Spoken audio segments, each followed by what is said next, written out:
How do you deal with haters? That's an excellent question, and we're going to cover that today. Hi there, I'm Angela Brown, and this is Ask a House Cleaner. This is a show where you get to ask a house cleaning question, and I get to help you find an answer.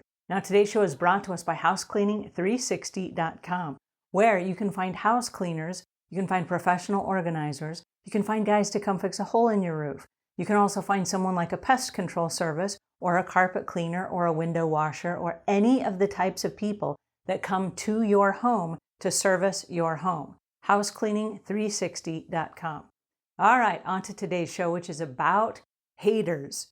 Now, in the house cleaning business, when someone tells you that you did a terrible job, or that your work didn't pass, or that they're not happy with your work, it's easy to classify those people as haters because there's negativity coming back towards us. So we're going to talk about negativity, and we're going to talk about haters that are just bullies in your life. All right, now the reason that we're bringing this up is because if you're in business, if you write a blog, or even if you make a YouTube channel like this right now, which is also a podcast, you're going to get haters. Now, I don't know why, but telling house cleaning tips, I get lots of haters as well. And so it's easy to get down on yourself and to be discouraged and to say, well, what did I do wrong? Why do these people hate me? What's going on here? And get all wrapped up in the emotional energies of other people's insecurities. So when a customer contacts you and they give you feedback, that's all it is. It's feedback. It's not hating. It's not negativity. It's just feedback. When someone writes you and you have a blog, for example, and they say, oh, this was a colossal waste of my time. I can't believe that you wasted my time on this blog. No one is making you read it. Move along, go read something else, right? So there are things that happen to us in the realm of hating, and oftentimes it's actually in our own head. Now, as long as I've been in business, I'll tell you this. I am a taskmaster. I am tough on myself, and no one will ever be more tough on myself than I am. I am my own worst critic, and I think many of us are. And so it's really easy to internalize what other people say and take that to heart, when in fact we are our own worst critic. So what I'm going to suggest to you today, here's how to deal with and handle the haters. First of all, realize you are your own worst enemy. I don't know why, but that's true for most people. You are your own worst enemy. And so that's fine. If you give yourself permission to be okay, other people can also give you permission to be okay. Now, when somebody says that they hate me for whatever reason, or they try to discredit me, or they try to find fault with the work that I've done, guess what? That's not new. I've already gone through all of those gyrations myself. I've already had those thoughts and those feelings and those insecurities all on my own. I can do that all by myself. I don't need a whole host of other people telling me how inadequate I am, right? So when people give me that information, and I recommend this for you, accept it. Go, I know, right? Because you've already been there. You've already thought through this. You've already experienced it. The information they're giving you, it's not new. They are not giving you revolutionary new ideas you've never considered. And so when someone comes to you with a bundle of hate, I know, right? Okay, now what happens when you accept that? When you accept it, and I'm not saying internalize it, very different, but when you accept it, it diffuses it. So someone comes up to you and they're like, you're ugly. I know, right? Well, you're mean. I know, right? You're hard to work for. I know, right? And so all of a sudden the argument is diffused. There's nothing to argue with. And so when you run into a bully, or you encounter someone in your life that is hateful and full of negativity, just hear what they have to say and accept it. And so when you accept it, it completely diffuses it.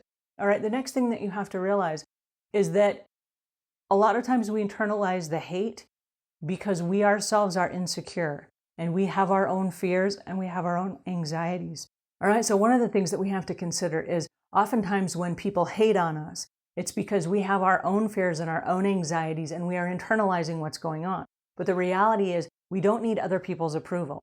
There are 7.5 billion people on the planet, and if 1 or 2 or 20 of them don't like you, you're still going to be okay. And so when someone comes to you and they're like, we hate you. I know, right? I'm not for everybody. I'm not everybody's flavor. I'm not here to win a popularity contest. It's okay for you to hate me. You have your God-given rights. and your free agency to your opinions and your ideas. And if you don't want to like me, that's fine. The world is full of people who can still like you, right? So move on from that. The next thing that I want to recommend is don't engage. When you engage with hateful people, what you're doing is you're sparking a fire between their insecurities and your own. So when someone comes to you and they bring their insecurities and their inadequacies and their jealousies and they point those towards you, when you bring your own, now all you have is this weird, energetic, fueled fire of emotional, out of whack, wackadoodle stuff. Don't do that. Somebody brings to you all of their, just look at it and think to yourself like, wow, that's really something. And let them take it back with them, because you don't need to internalize that and you don't need to focus on that. Now, when you are in a social media, and this happens a lot online and in online groups, there will be people that hate on you. There will be people that have their own opinions of how wrong you are. Again, you're not there to win a popularity contest. You're just sharing an opinion. If they don't like your blog or your post, they can move along and go read something else.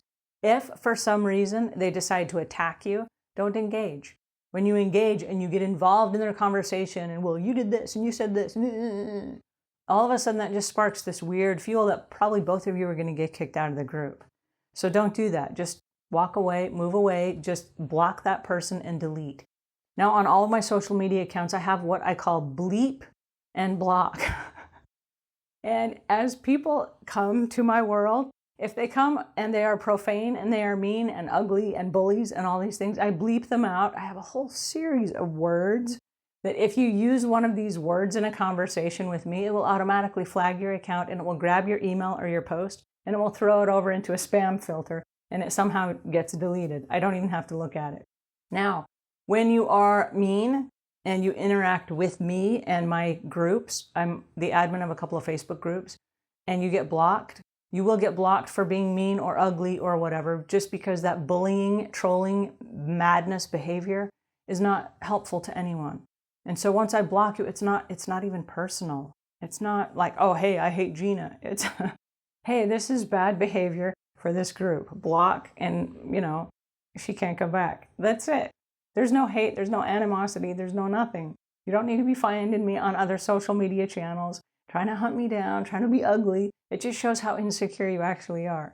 Now, when it's a customer, and the customer comes to you and they are mean and hateful, and I'm going to link in the show notes to an article that I wrote on difficult, problematic, and hard to deal with customers. Because the problematic customers are going to be your very worst ones, because they're not just high maintenance, and they're not just difficult because they don't communicate, but they're actually the bullies and the trolls. And you need to protect yourself from them, because you are in business for yourself. And every day when you wake up and you have to go to business, you have to love your job. And if those people are making you hate your job, you need to bleep and block those people, even if they're customers. All right, so there are ways around dealing with your haters and your negativity in your life. They're just toxic people. And we don't need toxic people in our life. Now, I should say a sidebar here. If the toxic person, that is the bully, is in your family, and sometimes that happens as well, you need to limit your accessibility to those people. And that might mean that you don't go over for Christmas dinner, or that you don't have a birthday party with them. And you may need to limit your accessibility because there's just a world of negativity that opens up every time you guys get together. And then you send obligatory thank you cards and birthday cards and Christmas cards, but you limit your accessibility to those people in your life. And I tell you what, your life will get so much easier. It'll be so much nicer. It will make your job go so much better, and you will start enjoying life again. But don't live in fear of bullies and trolls and haters, because there's so much more to life than that. And that's how I recommend you deal with them. Alrighty, that's my 2 cents for today, and until we meet again, leave the world a cleaner place than when you found it.